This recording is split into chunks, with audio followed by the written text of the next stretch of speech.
ചുട്ടരച്ച് ചമ്മന്തി കൂട്ടി കാലത്തെ കഞ്ഞി മോന്തി അക്കാനി കാച്ചി പതനിയാക്കി ഇന്നും കരുപ്പട്ടി ഉണ്ടാക്കി.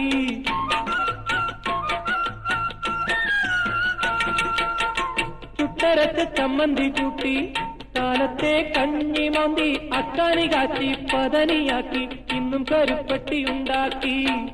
തന്നയച്ചു പൂങ്കുഴലി തങ്കമണി തേൻകുഴലി, തന്നയച്ചു പൂങ്കുഴലി തങ്കമണി തേൻകുഴലി. കണ്ണിൽ വിളക്കും വെച്ച് കന്നിപ്പൂം പെണ്ണൊരുത്തി ദൂരെയൊരു കൂരയിൽ എന്നെയും തേടി തളർന്നങ്ങിരുപ്പാണേ.